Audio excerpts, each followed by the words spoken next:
I'm so glad you're all here and you came out in this delightful Michigan weather. Welcome to winter, and welcome to Grand Valley and to our evening, our annual Friends of Alten event. I'm really, really excited about tonight because we have a lot of news to share with you, some really good things, and so let's get started. So I'm Henry Matthews. I'm the Director of Galleries at Grand Valley. There may actually be somebody who doesn't know that. So hello, and welcome, and I'm so glad to see so many familiar faces here tonight, and it's always fun to see new faces as well. On behalf of President Tom and Marcia Haas, who are with us here today, it's my pleasure to welcome you here tonight. So thank you for coming. And I'd also like to thank our Friends of Alten. See, I want to make sure I get all of this right. Our Friends of Alten members here tonight, especially our hosts this evening, the founding members who are dispersed throughout. And not everyone could be here either. And most importantly, I'd like to thank George and Barbara Gordon, who are here. And as you all know, if you don't know by now, it all started with George and Barbara, and we'll talk some more about that later. Grand Valley remains committed to providing a public space for art of all kind for the enrichment of our students of West Michigan.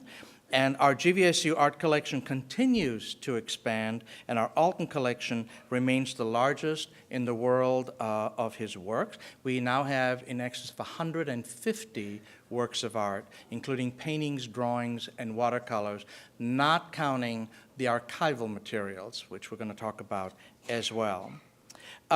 So tonight we're going to tell you some exciting news.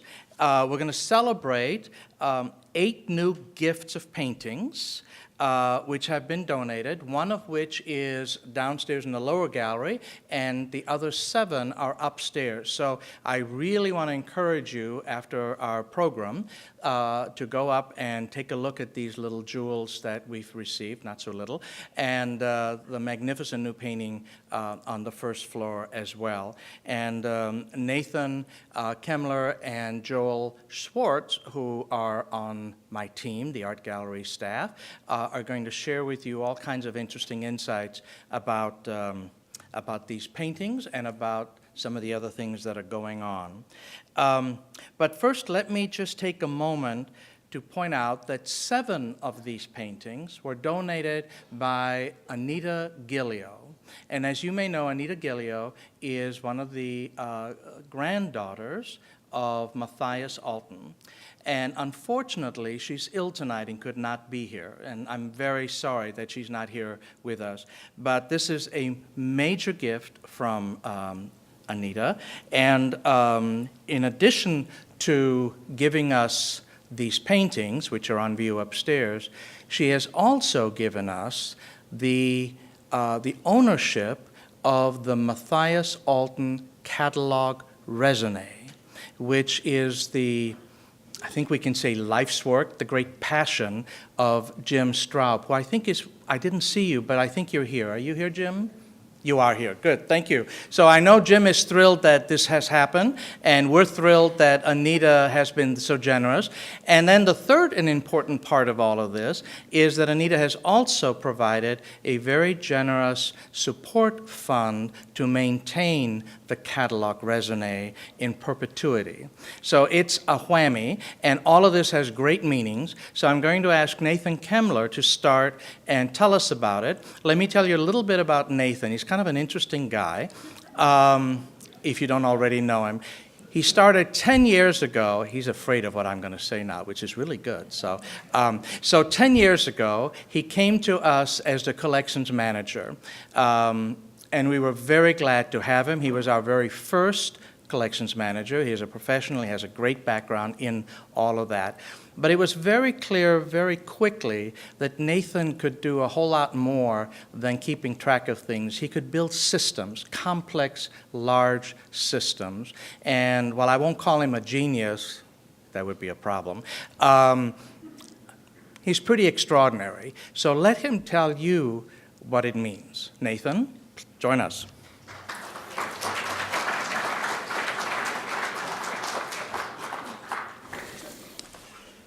Thank you, Henry.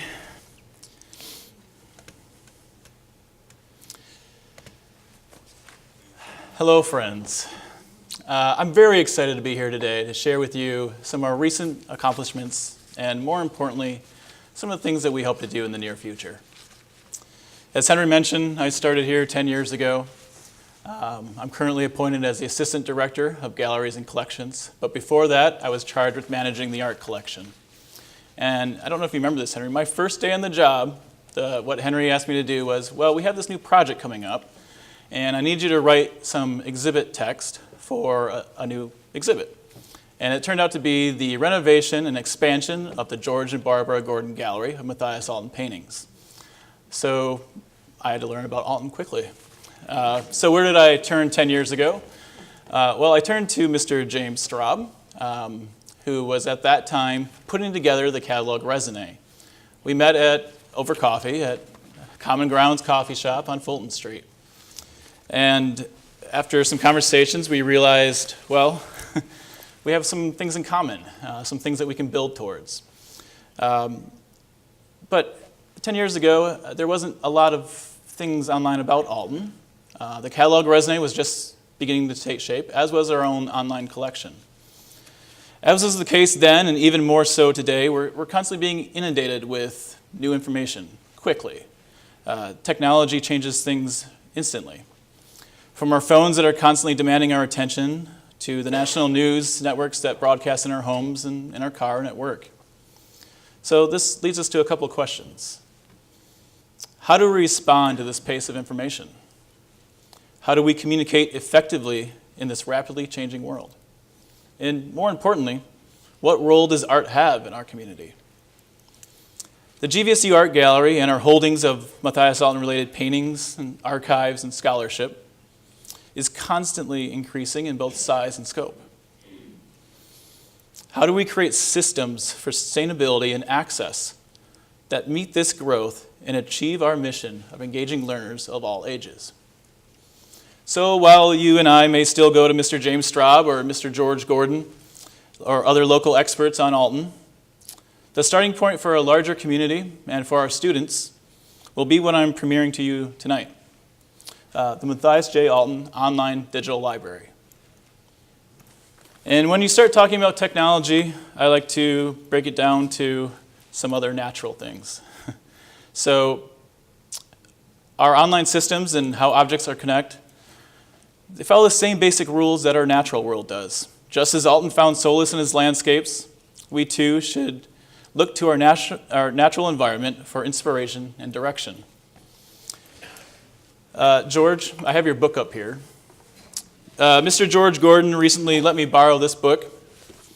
It's called The Hidden Life of Trees, What They Feel, How They Communicate, Discoveries from a Secret World. I will give it back to you tonight, I promise. There's this quote in the foreword that I found very relevant to tonight's talk. It reads, "A tree's most important means of staying connected to other trees is a wood wide web. A soil fungi that connects vegetation in an intimate network that allows the sharing of an enormous amount of information and goods." That's exactly what we're set out to do with this new learning platform of the Online Digital Library. We've taken an enormous amount of information and asked, how can we bring it all together and share it in a single point? As Henry mentioned, we've been doing this for a while. Back in 1998, George and Barbara donated 38 paintings to Grand Valley. Since that time, we've established the Gordon Gallery. We've expanded it, renovated it, multiple times actually. We've traveled a group of paintings to Naples, Florida for a traveling exhibit. We've even published a book on Alten's work, highlighting it here at Grand Valley, and you can buy that book down at the bookstore. And today, we're launching the new online digital library. And when we're talking about learning, we're really talking about three different spheres of people for us. Our main primary audience is always going to be the students. How does this work inform our students' learning? How can the faculty use it in the curriculum? And then, of course, what does the general public want? We're constantly looking at how to engage these people and meet them where they're at. And a lot of this is talking about accessibility. The site that I'm going to show you in a few minutes That was the core concept that we wanted to get across. So it doesn't matter who you are or where you're coming from, you can access our resources.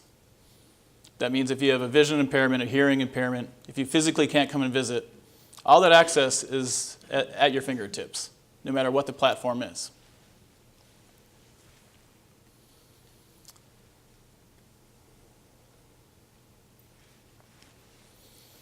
So I thought the best way to represent all this was showing you some of the things in Grand Valley's collection of Alten.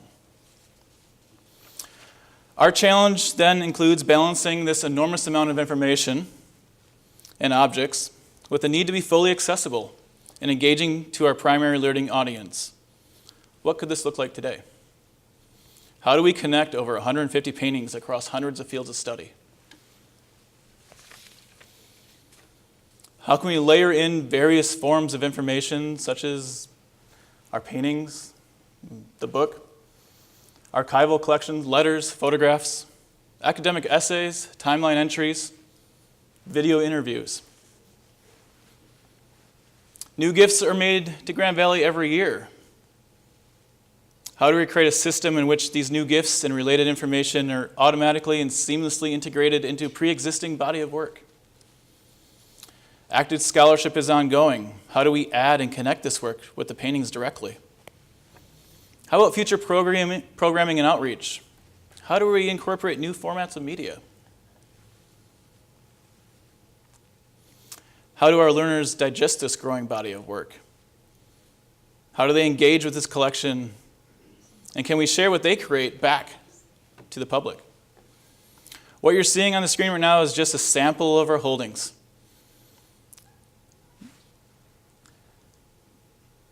But it's the beginning of accessibility from a single point. So our response today is that, the online digital library. I'm going to take you through some of the key highlights of it right now. This is very much just the top little broad view. I'm just going to show you how some of the basic functionality works. And this is available tonight on our website, and you can check it out when you get home. So here's the front page. Like I said, this is all things Alten. So you're going to get a summary of what this is about, and then you're going to quickly see at the top the menu.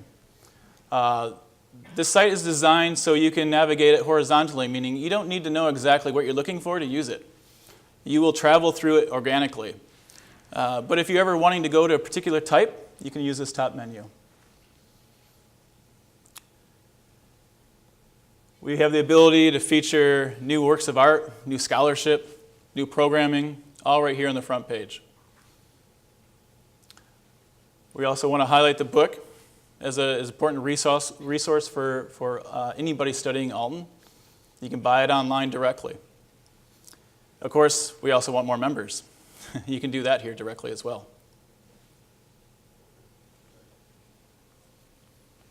So the first thing I'm going to show you is, well, let's start with the paintings, right? We're going to go into the collection. You'll see immediately there's different criteria. You can always select, filter down, sort, however you want. Type in your keyword, or just browse the paintings as they appear. In this example, I'm going to sort our paintings by date that Alten painted them. They'll repopulate. You'll see a list.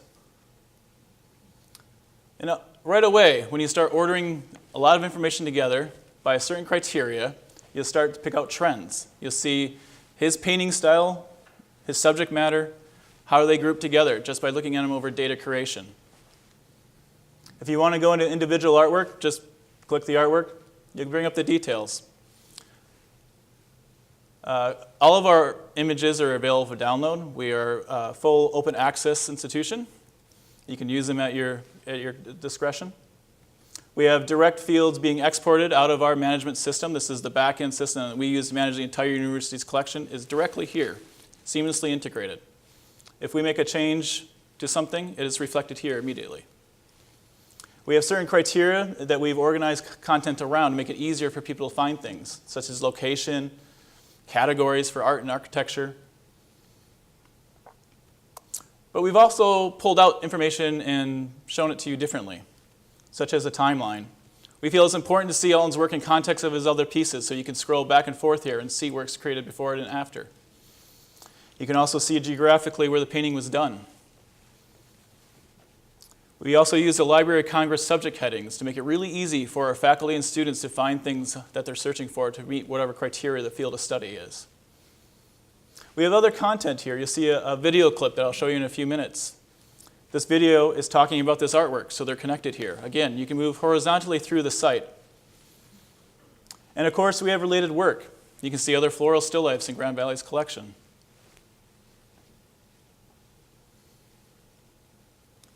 Let me show you another example of that. Here's the Shellfisher. It's a Dutch painting, something Alten painted when he was in the Netherlands. Again, you'll see the same content, well, different content, but same type of content. You'll again see the timeline, right? It's later now. You'll see different paintings, things from the Netherlands, things from Spain. You'll see the map. New subject words appear based on what you're looking at, and new related work. You may have noticed upstairs we have a very long timeline, 40 feet. We've also recreated it in the book publication, and we've also now recreated it digitally. You can scroll through decades, years, and pull up content from that timeline. Again, if you click any of these content, it will take you to the details. So you go right to the painting detail, you go to a photograph detail, you find things connected to it like we just saw. We have lots of essays and growing. As faculty and students write essays using Alten's work, we can put them here, a single home for everything. Here's Dr. Adams' essay that she wrote for the book called Grander Vision. The full essay appears here online, as it did in the book.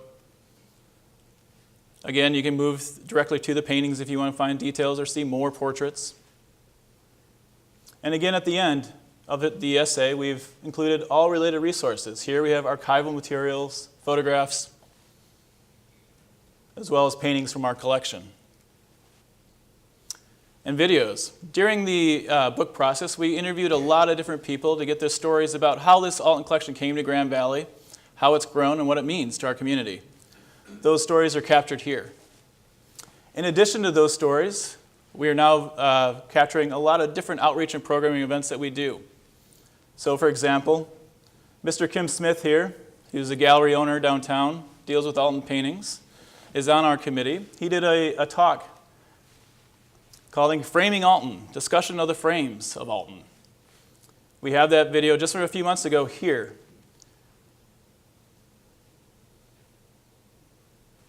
The painting you saw there, of course, is referenced here. All the paintings that he referenced in that talk are here. You can move to them instantly.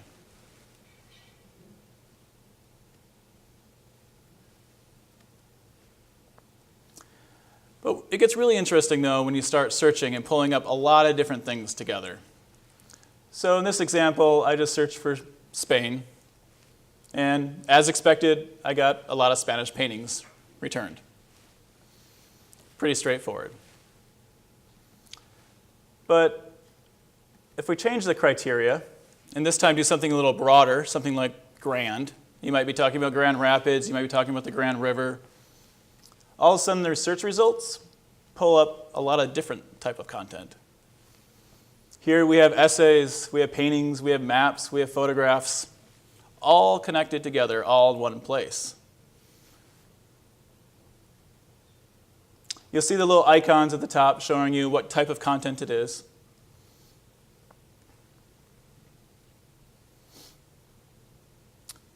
Essays, painting, photographs, videos, or whatever the future media content is or type of content that it is.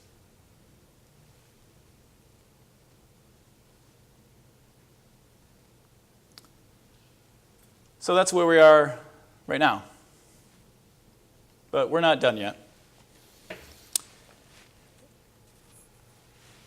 This is our first attempt, but we know that we have a lot of opportunity to grow. We'll be looking to our students, our faculty, and all of you for feedback, suggestions on how to make this even better, how to make it more engaging. What type of different content do we need? We have a few ideas. I'm going to share one of them with you right now. This is a concept about mapping Alten's work across time and space. Now that we have all this information, we can visualize it differently and use it differently. What if we restrict the time frame, restrict the region? What does that look like? Where kind of density is his activity at? Where is he most active at any given time? What was going on during this time that might contribute to this? Any world events affecting this, perhaps, or personal preference? What influences painting expression and style over time? These are the kind of questions that we can start getting at and seeing visualized here with the data that we have. So, one new feature, but we're not done yet either.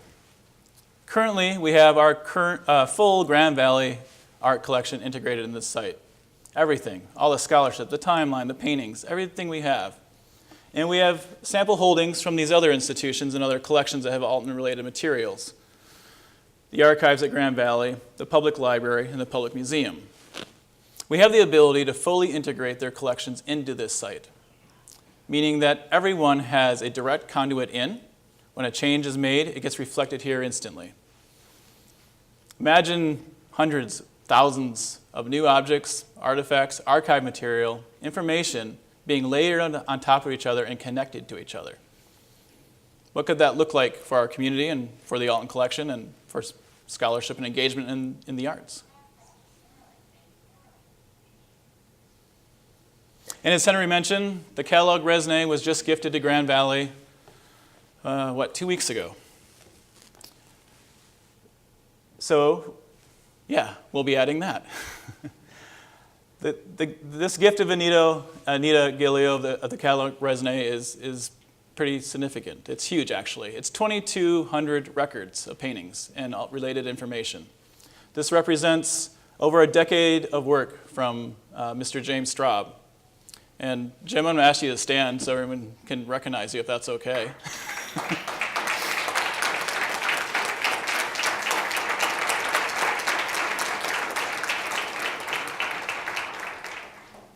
And we're happy to report, have no fear, Jim is staying on the job.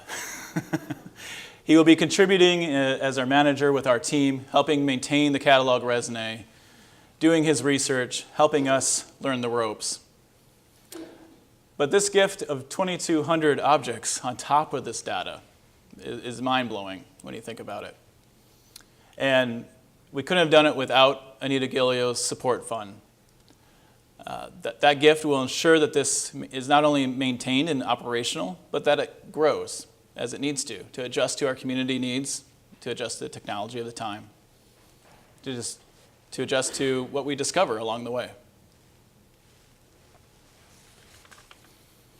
So with that, I have a few thank yous for this project. One is the collective access framework. That runs everything behind the scenes. That's an open source project. It's free for museums and libraries to use. We've been using it here at Grand Valley for 10 years. They've given over $100,000 in in-kind services to us. They help us with any kind of project we do with our art collection. And I'd also like to thank Rapid Development Group, as they're the ones who helped develop, well, they did develop the front end that I just showed you, the Mathias J. Alten online digital library. We gave them a very conservative budget and a very aggressive timeline. And they delivered a very successful, polished project with no hiccups, no problems. They just said, okay, no problem. So I'd like to take a moment just so they can stand so you can recognize them. They're a local web development team just located down the street. Brett Schaefer, Mike Bopp, and Ashley Helmaniak.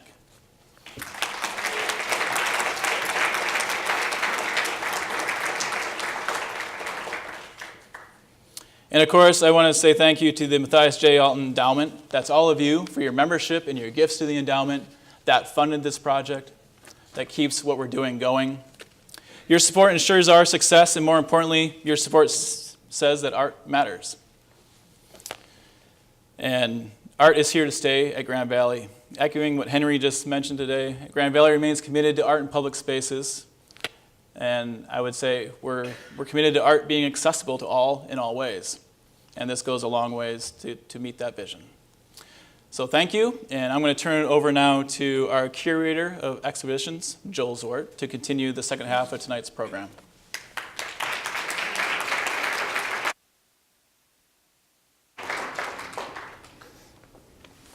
Thanks. Good evening. So I'm excited to talk to you tonight a little bit about our plans for a traveling exhibition and a number of new gifts of artwork in the collection that actually are in the gallery. So you may not have recognized that they're new gifts, but I am going to talk to you about them tonight and encourage you to return to look at them again. So first I'll talk about the traveling exhibition and our goals. And then I'm going to go through the gifts. I hope to give you a little insight into what we're planning and a bit of background on the new artwork. These gifts are very timely. They allow us to develop our exhibition and the story of Mathias Alten in greater depth. So a little bit of background. Mathias Joseph Alten was born on February 13, 1871 in Gusenberg, Germany, immigrated to the United States in 1889 at the age of 17, and set about becoming a professional artist and an active citizen in his new country. He traveled extensively both throughout the United States and Europe, and yet he always returned to his home and studio in Grand Rapids, Michigan.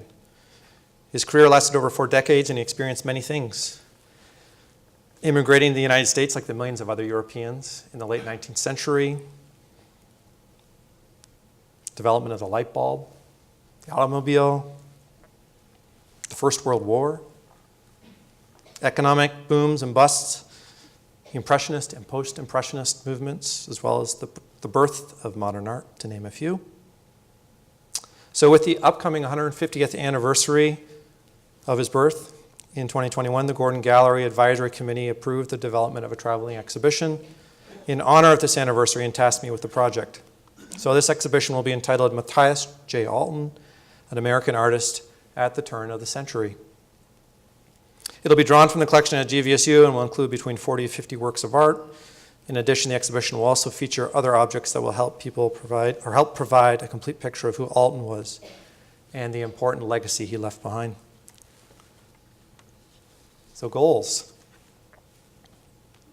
We'd like it to travel through his adopted home state of Michigan between late 2020 to 2022. And the exhibition will illustrate his deep connection to the state, both in keeping his home and studio here, but also in the extensive scenes that he painted. However, as we know, he traveled as well outside to extensively learn and develop as an artist, and the exhibition will also examine the influences from abroad, his productive trips resulting in works from France, the Netherlands, Spain, and various places throughout the United States. Ultimately, our goal is to share his work with others, raise awareness of his career, the incredible resources that we have here at Grand Valley State University.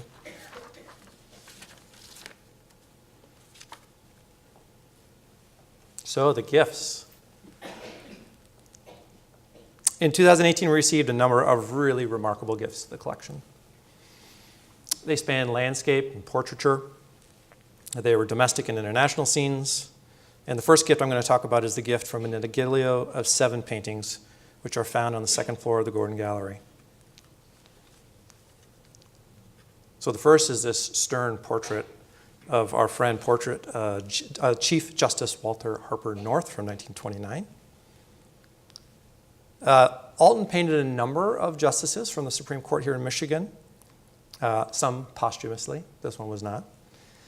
Interesting thing about this painting as well is that there is a second portrait that he painted of him, presumably in the same chair, but without his robes, in a suit. And we're not sure whether or not he disliked the first portrait and decided to have a second one done. But portraiture was something that Alten continued to do throughout his career. It was really his bread and butter. And so it's no surprise that he painted many portraits of judges.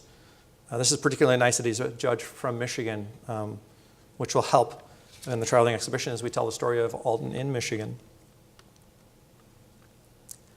The next 6 works are all of the lakeshore. And this is really incredible in the sense that we have very few works of the lakeshore in our collection. And I think Anita had that in mind, and I think that's truly the remarkable thing about this gift, is that she picked them as a group. So they're small studies. They're all about 8 by 11 or 15 to 19, mostly done on location in plein air, outside, like you like to paint. It's a nice set of groupings. So the top 2 are from 1919 and 1920, and the bottom 4 are from around 1930. Most of them are from in and around Grand Haven with views of the lake and the channel. And they're wonderful in the sense that there's different styles, I think, that are seen here. There's different horizon lines that you can see in the work, different times of day. And so it's a great selection of work.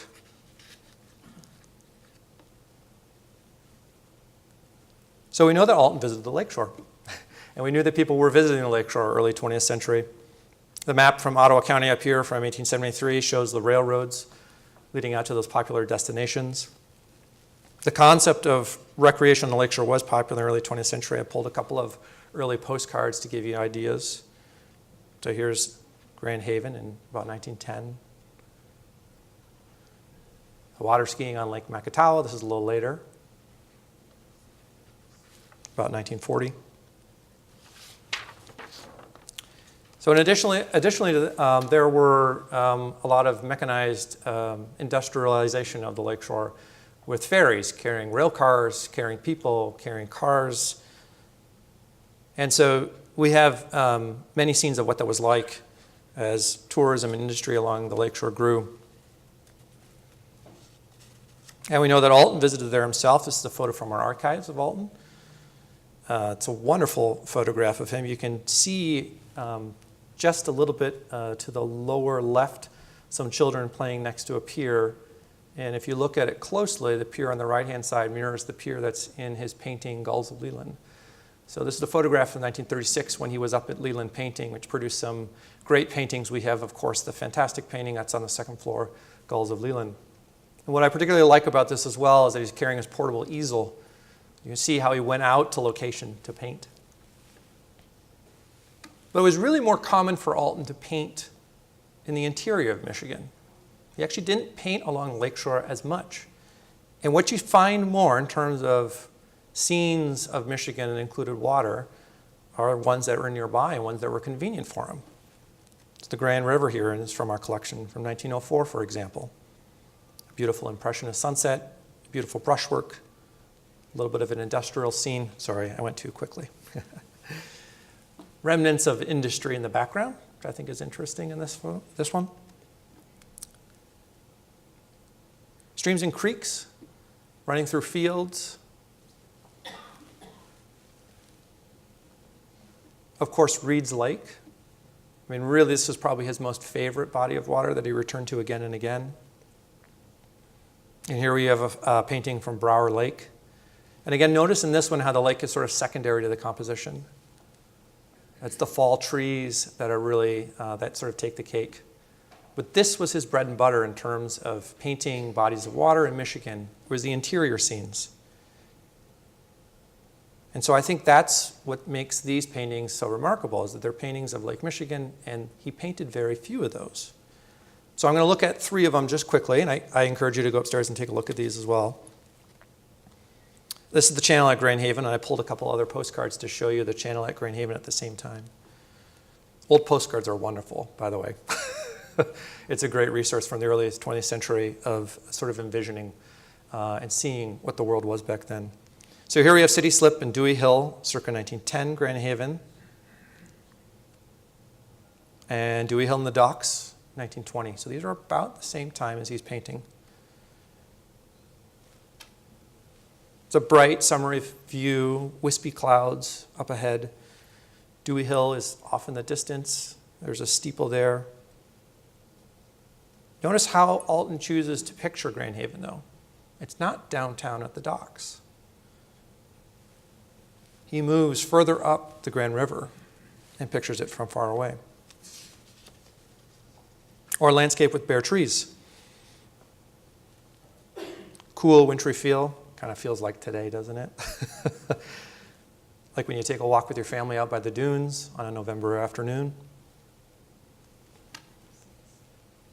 This painting from 1909 from the collection reminds me, I think, also of the way that Alten uses those trees to really focus your attention to the center of the painting And the way that he was using a similar palette too, with browns and greens and yellows.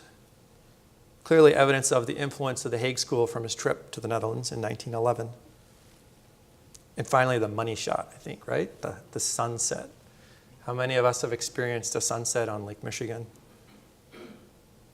This one from 1931, I think, would make every tonalist and impressionist proud. This is sort of the impressionist Alten. That beautiful dab of pink there as the sun sets.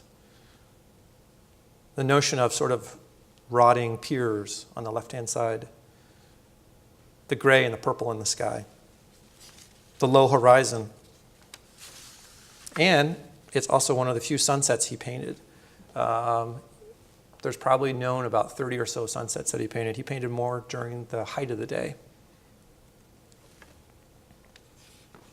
All right. So in 2018, we also received a gift from George and Barbara Gordon, and it's sort of a nice bookend to the gift from Anita Gillio. So we've discussed Alten's connection to Michigan, examined the gift of work that looks at the landscape nearby, how wonderful that is, how that fills a need that we have. This gift from George and Barbara points us towards his influences abroad. And this is found on the first floor when you first walked in. Oxen, Boat, and Fisherman, Valencia, 1912.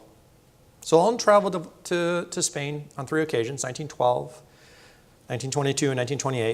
In 1912, he stayed for about 7 months, and he painted extensively. There's a variety of sizes in the work that he produced, small, medium, and large, but mostly small and medium.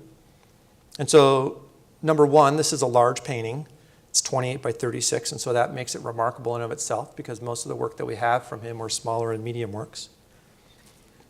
In addition to boats on the beach, he pictured kids playing, families. The city of Valencia he went into, painted the cathedral. Teams of oxen, fishermen eating, cleaning pots, mending sails, larger groups typically. And the scenes of the fishing industry are slightly chaotic at times in these images. Notice his palette still has those heavy tones, an influence from his time in the Netherlands. And also he was in the Netherlands over the winter. Brushwork is thicker.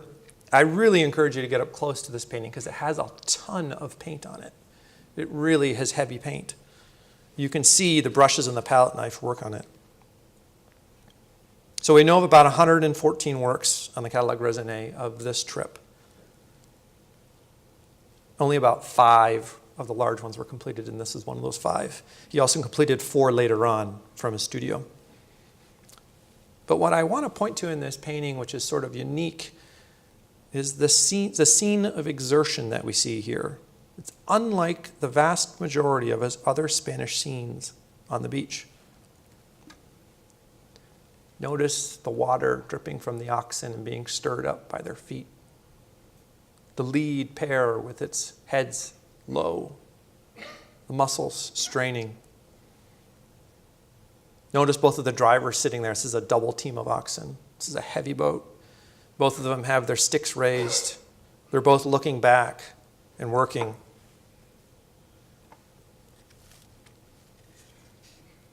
So he raises a question in this work. And it's really a question as whether or not the task actually will get completed, which is surprising. The majority of those other scenes, we don't get that question. So here I have a comparison for you. This is Oxen Driver and Boat at Cabanel from 1922. Very similar in the composition. You'll find many paintings that look like this. The one on the right is typically how he pictures labor. It's not the moment of exertion. It's like the moment before or the moment after. It's like they're getting ready to work, but they're not working. Notice the driver. He's sitting there casually. He's got his stick down. The oxen are just sort of standing there waiting. His friend there next to the boat's in the water, getting ready to put a piece of wood underneath the keel, let it roll forward.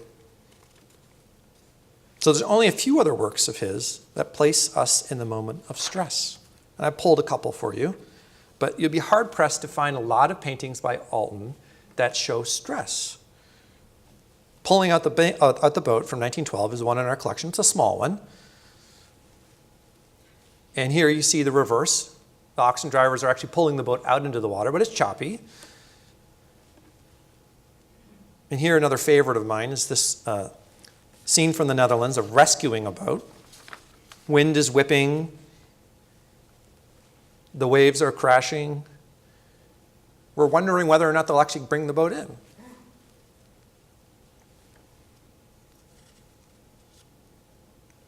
This is what he typically paints. So here are typical scenes of labor. So I encourage you to look in the gallery at these two. Hauling the boulder.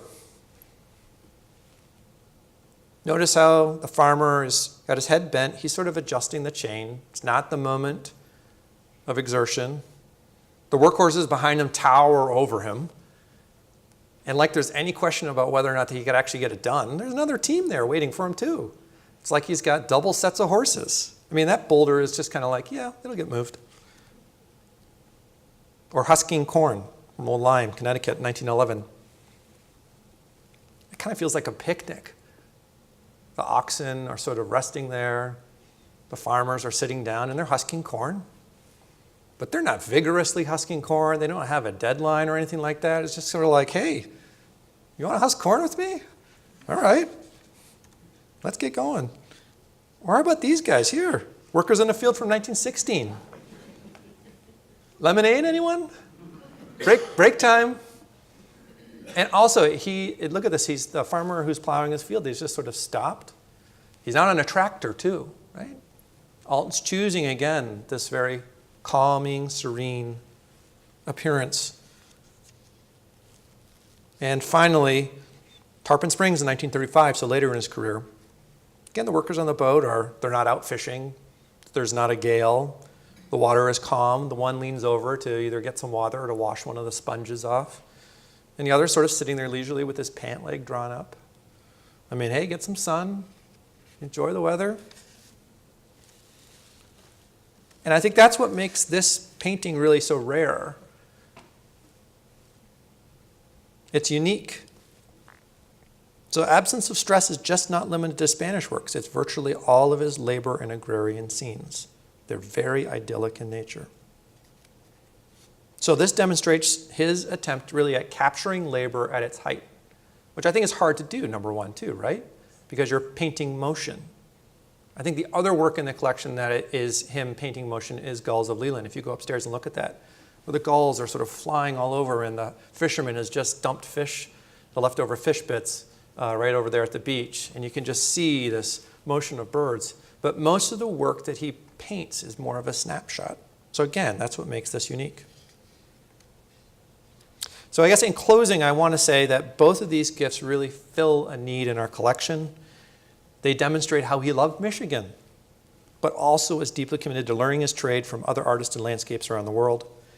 Both of these gifts enrich our collection and allow us to develop the traveling exhibition that we hope to share with Michigan in the coming years.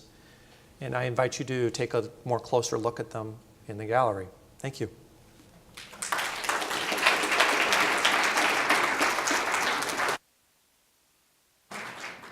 All right, we're open to questions. If you have any questions from Nathan or Joel or me, we can make up answers if we don't know them. Any questions from anyone? Yes? Henry, Jim Preston. How about the inspector system has a tremendous amount of alternatives, and I didn't see them included. I'm sorry, from whom? Spectrum. Oh, Spectrum. Well, they would be in the catalog raisonné, right? You want to answer that? Yeah, right. They're all in the catalog raisonné, so they're not part of Grand Valley's collection. So what we featured today were things in Grand Valley's collection with samplings from other collections. I was looking at, you specifically delineated a few of the other collections. Yep. On the new website. Yep. But I didn't see a specific. Right. Right. No, that would be part of, like as Henry mentioned, part of the catalog raisonné. They have all of those in there. And so when that gift is now formalized, it'll be over the coming months that it'll be layered in, and those will be there. Okay. Yeah. So the catalog raisonné literally was just gifted to us 2 weeks ago, and we haven't started. incorporating it into the system. Any other questions? Yes? Where do you expect to have the outside display of pictures? Where in Michigan? You mean in the traveling show? You want to Sure. respond to that? So we're hoping to have a really good geographic reach. So we're in discussions with a number of different organizations around the state, museums that are hosted sort of independently, as well also at other academic institutions. I can probably say that we've had a couple of conversations with the Michigan Historical Museum in Lansing. So we like that because it's a history museum again. It's centrally located. It talks about his connection to Michigan and the state history. Also been talking to the Dennis Museum up in Traverse City. So our goal is really to find 3 to 5 locations throughout the state of Michigan to travel the exhibition. Yep. We're really excited about it because, of course, it'll expand our audience, it'll build an awareness of the collection, and it'll connect it all to Grand Valley State University. I had another question in the very back. Yes? Alten traveled for long periods of time. Was he single then? Did his family stay here in Grand Rapids? I can answer it. He traveled, so there's multiple answers to that question. He traveled by himself from time to time. He also traveled with his family, although I think that was later on. He also traveled with other artists. And I think that was also very common too. His first trip, though, to Europe was to study, to learn. He went to Paris and studied there. And so, but there is documentation of him traveling with, again, with all those different groups, by himself, with other artists, and also with his family. I'm going to encourage you to go look at the paintings if you'd like. They're upstairs. The galleries are open. But I have 2 more things to announce just to first of all recognize the 3 students who played music for us today were Grand Valley students, and they call themselves the Lake of Violin Trio. Thank you. And then Stacy Burns, who's around here, was here earlier, is over there, who is our program coordinator, told me to make sure to announce that our next Friends of Alten program will be in April 16th, and will be a lecture presentation by Dr. Ellen Adams in the gallery. So you'll get more information about that in a newsletter, in a letter later on during the winter. So thank you for coming. I hope you enjoyed the program. I think we're in good hands, don't you agree, with these 2 gentlemen? Go enjoy the exhibition. Thank you for coming.